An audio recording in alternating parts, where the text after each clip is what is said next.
kapatid, siyempre, swerteng-swerte tayo para binyagan po, mga kapatid, ang bagong-bagong studio ng Wasak dito po sa TV5 at Action TV 41.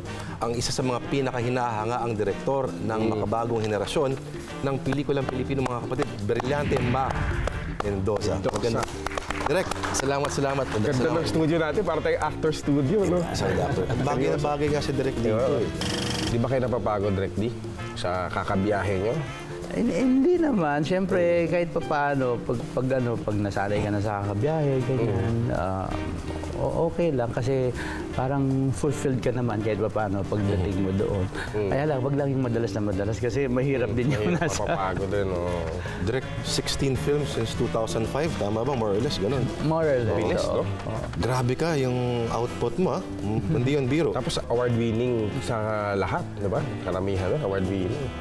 Well, actually, yung 16 naman yun, merong short film, merong MTV, merong special, merong documentary. Pero yung output ko talaga ng mga full-length films, ang mga 10 lang. The rest are mga ano yun. Nilalang mo pa yun, Direk, ha? Stylistically, parang hindi ka pwedeng maikategorya sa isang style lang. Iba-iba eh. May drama ka. Tama, oh. Meron ka Action. namang extreme violence, may extreme shocking na sexuality naman. Pero pagdating dito sa Daewoo, medyo iba naman. Ibang-iba yung tono mo rito. Ano ba talaga yung estilo mo? Ito palagi ko kasi sinasabi, dapat mauna muna yung content mo than the form. Ang content should dictate the form. So hindi muna yung style. So kung halimbawa may subject matter o meron kang isang storya na kailangan ng ganitong style, so i-treat mo siya ng gano'n. Baga nag-give way ka dun sa dictates ng content, ng storya. So pag yung script mo na, Script muna, storya muna. wala kang pinipili na ito'y gusto kong storya. Nag-decide din ako based on my instinct, no? Kapag Tsaka halimbawa, na-excite ka ba? Oo, na-excited ako dito, ganito yung nakikita ko dito. So, ang mundo ko, umiikot lang dito sa story. Kahit nasabi pang marami ako ginagawa, ganyan. But once na nag-grind na yung camera, once na nag-umpisa na akong mag-shooting, nakafocus lang ako doon. So, ito talaga yung estilo na nakikita ko. Parang nakikita ko na ganito yung movement ng pelikula, ganito yung velocity niya. May nakakatawang term na ginamit about Direk Dante dati. Divisive. Divisive. Ibig sabihin, nanghahati siya ng opinion. Oo. Diba? Maganda ba yun? O mas maganda yung parang isang overwhelming Biglang opinion lang ang buong sangkatauhan about your work? Parang compliment, no? Ang divisive. Kasi parang- Hinahati-hati mo ang pananaw ng mga tao. Kasi even halimbawa sa mga kritiko, no, may ibang mga films sila na gustong-gusto nila yung mga films ko. Sa kanila, parang it's their best film. Tapos meron naman akong film na ayaw din nila. The same critic ito. So ibig sabihin, naghahati talaga siya ng opinion, naghahati rin siya ng point of view. So sa akin, that is what film is all about. Dapat may pinag-uusapan. Kasi kung halimbawa merong dalawang tao na nag-usap, tatanungin mo. Isa lang, Oo, tatanungin mo, bakit ayaw mo? Ito, bakit gusto mo? So meron kayong diskusyon. Di ba, film is all about that. Kaya nga nagiging effective yung film eh. Kumbaga, hindi natatapos kapag pinanood mo siya. Background mo talaga is production design, ano? Ano ba meron sa production design that contributes to the directorial vision? Lahatin na natin, no? Kasi pag sinabi mo production design, specific lang yan. Ito lang yung trabaho mo yan. But I'd rather, ako siguro, dahil nanggaling ako talaga sa, kumbaga, art department. Alos lahat ginawa ko na. Nag-production manager ako, nag-location manager. Karpentero. All at the same time. You're right.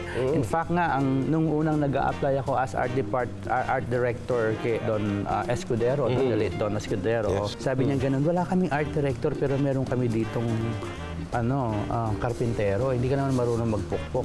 Tapos, hindi marunong ako. Sabi ko, Kahit hindi ka marunong hindi ako marunong magpukpok. Para lang makapasok ako noon sa art department. Baby China pa yun, Direk, ha? Oo. I started out as an art director. Kasi as an art director, lahat ng mga maliliit na bagay, sapatos, kuko, buhok, lahat. Details, Details, no? And then, ang malaking tulong pa doon, after that, nag-AD ako kay Chito Ronyo, kay Celso Ad Castillo, kay Tata Esteban. So, So, other than yung mga details, yung mga sa production side talaga nalaman ko. And of course, as a production designer, ako nakikipag-usap sa mga tao kapag naghahanap ako ng location, kapag naghahanap ako ng props. So, in other words, yung buong scope ng production, napasukan ko bago ako naging director. Lalo na nung nagpunta ako sa advertising, that's even much, much more dun sa production side. Kasi sa advertising, sobrang OC sa preparation. sobrang grabe ang preparation mo. Sobrang talaga sa detalye. Ano yung epekto sa inyo nun? Na, ano? Siguro ang pinaka-major effect ng pagiging production person mo at nung naging director ka, other than alam mo lahat yung nangyayari sa likod ng camera, alam mo rin, nagiging definite ka rin at focus ka sa gusto mong mangyari bilang filmmaker. So, hindi ka gagawa o mag-prepare ng mga bagay na alam naman hindi magagamit yun. So, nagiging minimalist ka kasi yun lang. Nagiging less ang expenses mo kasi ba't mo kakukuha ng ganitong hindi mo naman gagamitin, hindi mo naman siya papakita. So, lahat ng ito, yung experience ko na to, kasi I started quite late. I started when I was 45. So, and sa production, nag-start ako when I was 25. So, yung experience ko na yun before I directed my first film, somehow, yun ang education ko. Yun yung nagturo sa Mas akin. maiksi na yung oras mo.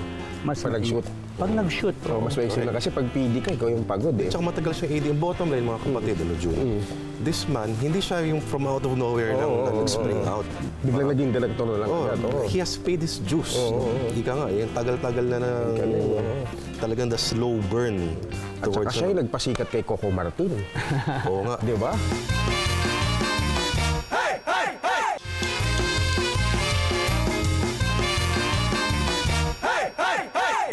Ni-expect mo ba yung sa Cannes, talagang na-shock daw sila yung sa pigsasapit ni Coco Martin? Ang mga eksena kasi sa pelikula, sa akin unang-una, I'm not trying to be controversial.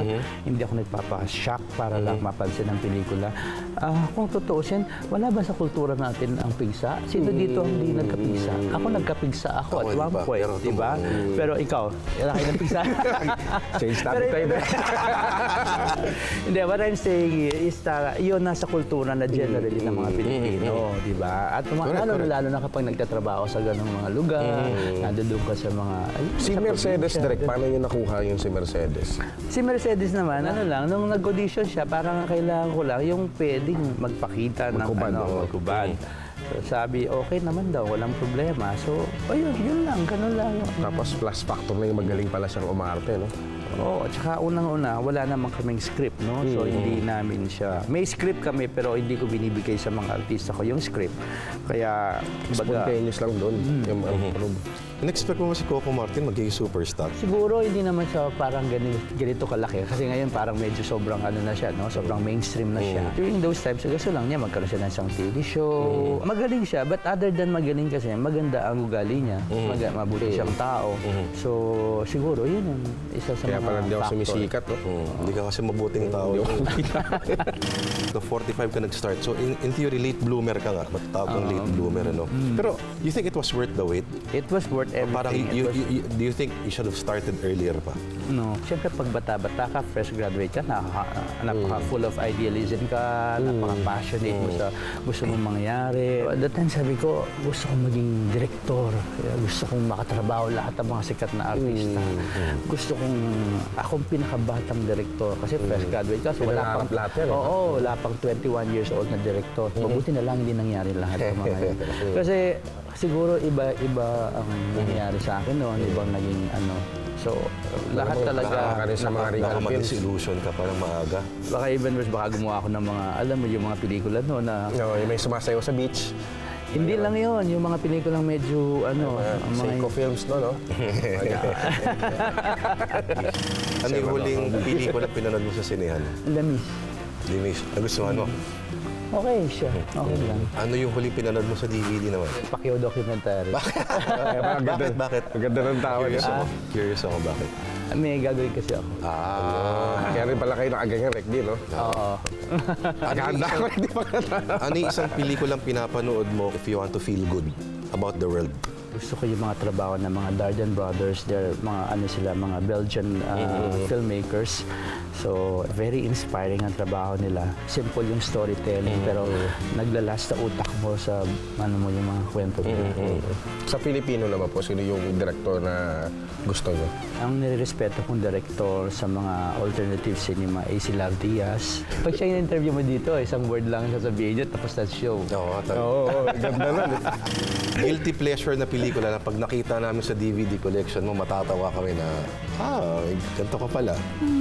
Comedy. Tulad po nino, mga Andrew E, gano'n. Hindi naman. Michael B. Nag-enjoy ako kay Michael B. Kasi Ayun. matalino siya. Isang pelikulang hindi mo napapanoorin ever again. Ay, hindi. Huwag naman. Kasi sobrang na-depress ka. Huwag naman. Yung Amor, napad mo na yung Amor, Haneke. Oo, yan one of my best film also. Okay. Yung mga best films mo ba, kunyari, yung mga pantheon of greatest films that you've ever seen, nagbabago-bago ba yan? O meron ka ng set? Hindi, nagbabago. Nagbabago like... Kunyari, tanongin ka na top 5 mo ngayon.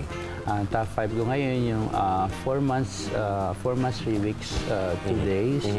Yung kay Christian Mungi, Amor, The Kid with the Bike. May isa pang film yung Dardenne. Mga 3 film siguro ng Dardenne. Which I forgot the title. The Class also. Mukhang mga medyo fairly recent itong mga niname mo, mga titles. Paano mo sila nadidiscover? Of course, a festival. But at the same time, also yung bakit recent? Kasi nag-iiba. Okay, minsan may gusto-gusto ka, tapos may biglang dumating, no? Parang, so, nagbabago. So, wala talaga yung set na. No. Like my favorites when I was starting, hindi na yun ang mga favorite. Asians, meron din like Mas mas mga European. Kumbaga, yung panahon na ginagawa mo yung mga kinatay or service, hindi sila yung mga pinapanood mo yung ginagawa mo yung dayum, mga gano'n. Na-influence ka rin ng mga pinapanood mo. Kahit pa paano, siguro, na-inspire talaga ako kapag may nakita akong gano'n. Parang nagkakaroon na ng label din ng mga trabaho mo, di ba? So parang alam mo na yung bakit mo ginagawa ang eksenang ito, alam mo yung ano bang gusto mong ma-elicit na emotions. Yung palabas ganyan. mo, Unlike before, talagang everything is very spontaneous at saka di ba? You just parang rely on your instinct at saka yung proseso lang, ganyan. Ngayon, dahil may produkto ka na at nakikita mo na, ito pala, ganito nangyayari. So, nagkakaroon ka na ng parang nag-e-evolve din kahit pa paano. Pabalik ko sa advertising, andun na yung pera eh. Ba't mo pa iniwan? Well, kasi nga... Dito, pag gagawa ka ng pelikula, magkakautang-utang ka pa dito. Magkakautang ka pa. Hindi naman sa parang ayaw ko yung advertising. In fact, I'm back now in advertising. No? Pero parang ang ko kasi doon, iba ang mundo mo kasi sa advertising. Advertising, nandiyan ka. Ako, ang nakikita ko bilang salesman, pag nandiyan ako sa advertising, alam ko talagang nagbebenta ako ng produkto, alam ko talaga itong mundo. In other words, focus lang ako. Hindi ko siya binibigyan ng parang, dito, I do this to make money and I do this to hindi ko rin naman iniisip na parang walang pera dito or something. No? Ang iniisip ko dito, parang I can express myself creatively. At the same time, pwedeng kumita. At the same time, pwedeng kumita. Yung point, yung balat ng manok, hindi mo siya binibigyan ng meaninglessness of existence. Yes. Magkahiwalay yung dalawang yon. Magkahiwalay talaga yun. At Hinuhuli mo pa yun. At sila Bernal at Broca at ito sa Direct Peke, no? Gumagawa rin ng mga commercials sa mga to. At wala silang qualms about it. Usapan natin itong fairly recent na Film Fest, Direct Dante, no? Nagsisisi ka ba na sumali ka sa Film Fest? Hindi, wala naman akong ganong negative na Kasi ako sa totoo lang, sa lahat na nangyayari sa buhay ko, kahit ano pa yan, kung masasaktan ako, I just feel that at the moment, no? Yun lang. And then after that, I move on. When I look back, tinitignan ko yung positive effect more than the negative effect. So, Anong positive effect nung participation ng Daywom sa Film Fest? ang nakikita ko doon kahit papano, binigyan kami ng karangalan. Ginawa ko naman yung magagawa ko para sumali sa isang festival for the Filipino audience. In other words, nag-reach out din naman ako. Hindi ako naging selfish sa aking pelikula na pinapalabas ko lang sa ibang bansa. At ibang mga tao ng mga banyaga ang nag-appreciate ng film ko. This is a Filipino film for the Filipinos. So, and this is the right venue for me because it's an all Filipino films. Pero hindi ba medyo masaklap direct na parang hindi reciprocal yung yung nangyari, ano? I feel sad for my producers kasi kumbaga million din naman ang investment dito, hindi naman barya. Ang magkagandahan kasi sa mga pelikula natin kahit pa paano, hindi lang sila natatapos sa isang festival o kaya dito lang sa Correct. atin. Nung early part ng 2012, ang pinopromote mo naman yung Captive. Tama? Diba? So, disiplinado ka kasi parang ang impression ko ay direct craftsman siya. No, na parang na-explain niya lahat yung yung gagawin niya at malinaw sa kanya. No, kaya yung shooting process, madali na lang sa'yo lahat. Pag may tinatanong ako ng mga advice mo sa aming mga filmmakers para sabi ko, focus lang. Focus lang kasi hindi pwede yung mga passion. Passion given na yan. Lahat naman tayo passionate sa trabaho ginagawa natin eh. Diba? We can be passionate pero dapat effective hindi lang sa output ng pelikula mo, kundi sa pagkukwento at sa pagbubuo ng production. And you have to consider also yung limitations mo as independent filmmakers, as a filmmaker coming from the Philippines. When I say that, ang ibig sabihin doon, ano yung limitations mo? Huwag ka nang mangarap ng ganitong production kung ang alam pera mo, alam mo 1 million lang o 3 million lang, di ba? Ba't ka gagawa ng story na worth 50 million? Di ba? So, kumbaga, maging realistic ka, tapos work within your boundaries. Huwag ma-inlove sa talent. Easy. Tayo dyan. Well, ang sa akin kasi, focus ka sa trabaho mo at saka malinaw ka sa objective mo. Kasi pwede rin naman yan. May ibang mga filmmakers na na-in-love mo na sila sa mga ano. Wala namang masama doon eh. Lahat pwedeng mangyari. For as long, or lahat pwede mong gawin. Walang hindi pwede, walang mali. Okay? Basta Walang mali, importante lang, focus ka. At the end of the day, tapos ang pelikula. Exactly. Oh. Speaking of lang sa Nakadistract din talent, yung mga ano. gaano kahirap o gaano kadali i-direct si Ate Guy, Nora Honor? Si Ate Guy kasi kaya nag-work yung kumbaga yung style ko din sa kanya kasi artist kasi siya. By heart, artist kasi siya. So talagang pag artist ka, instinct ang ginagamit mo. Pero kamo hindi ka Noranian. No? Hindi ako naranyan kasi ako lang when I work at kahit na nung mas bata pa ako na Hindi ba kayo? hindi masama ako sa artista. Hindi rin siya mahilig sa artista. Hindi siya Hindi ako mahilig sa artista. Parang ang alam kong artista sila pero parang hindi ako fan. Wala akong ganung ano na parang oy fan ako. Fan ako ganito. Maiba ako direct. Paano nyo naalagaan yung bigote nyo? Tip lang kasi. Kasi mamaya, sabihin ko sa iyo kung paano. Binibilang mo yan isa-isa. Hindi, biro Hindi lang. sa kasi lumalagpas, nakakalimutan ko maggupit eh. Hindi, ang dise-decente kasi kagalang-galang yung bigote na direct. Yung sa'yo kasi Ako, pang walang hiya eh. Pagbalas mo kasi. Oo. May instance ba na nag-walk out ka sa sarili mong set? Ay, wala. Hindi ko ginagawa yan. Mainstream yun eh. Ang pag-walk out. Pero umiinit yung ulo mo. Bakit mo sinabi mainstream mong pag-walk out? Eh, tao ka rin lang naman. Alam ko naman na hindi ako mainstream eh. Okay. Kasi pag nag-walkout kasi nung magsasuffer, edi ako rin. Ikaw din. Di ba? Eh di hindi At saka matutuloy yung shooting, may gastos yun. Wag na lang, kimkimin ko na lang kasi di ba? Kimkimin ko na lang yung galit Sa isang ko kasi araw, para... magkano yun? 500. Oo, di ba? 500,000. Oo, iiwan mo yung mga staff mo doon. Hanggang anong oras kayo nag-shoot? Hanggang umaga? Ay, hindi. Wala. Mainstream din yun. Oo. Walang ganun. Ilagari, ano? Lagari, system. oo. Hindi ako naniniwala. Pag pili doon ka, kasi- ayaw mo na talaga ng ganyan eh. Hanggang umaga. Oo, kasi kapag physically pagod ang mga tao, hindi sila productive. Correct. Mentally at Pero mga physically. panong range ng oras mo? Mga 15, ganon. Mostly, o depende. Pinakaano siguro, I don't go beyond 10 p.m. Oo, kasi pag nag-10 p.m. ka, pack up ka, magliligpit pa mga tao, makakauwi yan, alas 12 na. Eh, pwede namang mabilis na shoot, di ba? Pwede namang mabilis Hindi, na shoot. mabilis din kasi ako mag-shoot, kaya maaga ako natatapos. Pag nakuha mo na kasi gusto mo, hindi ka na magpapatake ng 50 times, di ba? Hindi gaya na iba dyan. Trip kasi na iba sila, Bresson sila. Bresson, no? Tagal, no? Talagang drained of emotion na paulit-ulit yung take. Wink, wink.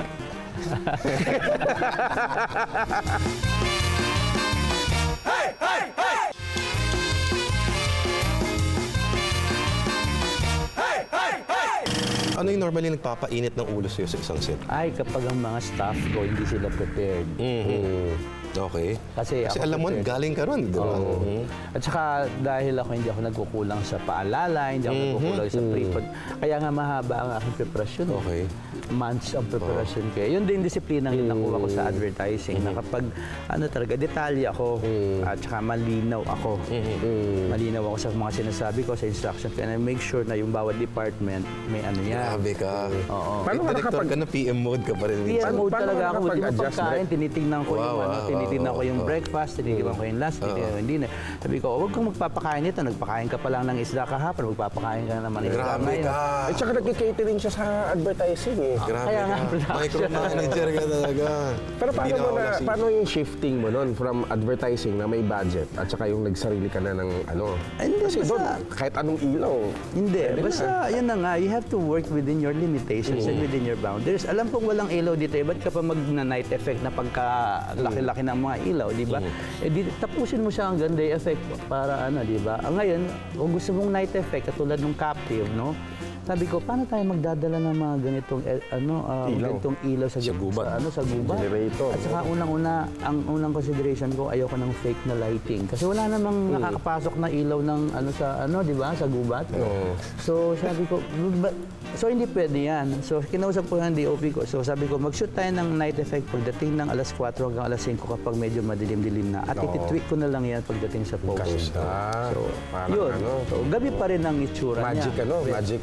Kasi kung sa mainstream action film niya sa gubat, may blue na ilaw. Blue na ilaw. May gobo sa likod. EOD si Flores. Ay, usok. I'm sure maraming umaawit sa'yo ng mga mainstream studios. Oo naman. Pero, ano yung, may mga kondisyones ka ba? Or are you about to give in anytime soon?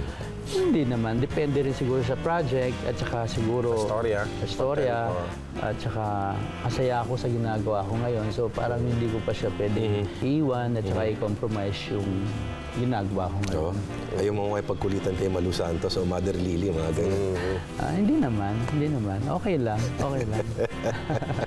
I'm sure you've been asked this a lot. Saan tayo pupunta ngayon? Well, Pelikulang doon pa Pilipino. rin. Ang pelikulang Pilipino, ang feeling ko, at least nagkakaroon na tayo ng ang pinakamaganda dito, meron na tayong recognition abroad, hindi lang ng mga pelikula ko, kundi ibang mga pelikula ng mga filmmakers. Marami mga filmmakers kayo ng mga bagong filmmakers na magagaling, napaka-diverse na mga subject, at saka na mga Tumataas na content. rin ba yung panlasa ng mga Pilipino? Unfortunately, yun ang dapat natin trabahuhin. Oink.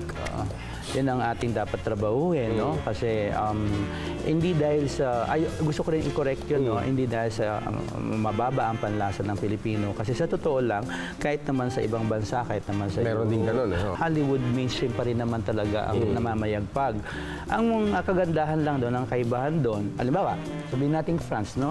Sa 60 million population ng France, sabihin natin yung 10 million doon, mainstream pa rin sila. They all go for the mainstream. Pero yung meron silang 10 million na talagang constant captured audience ng alternative. Yun ang wala tayo dito. May awareness pa lang. Wala pa yung mga panatiko. Ino-offer na ngayon sa mga pirated yung indie. Gumagano'n sila eh.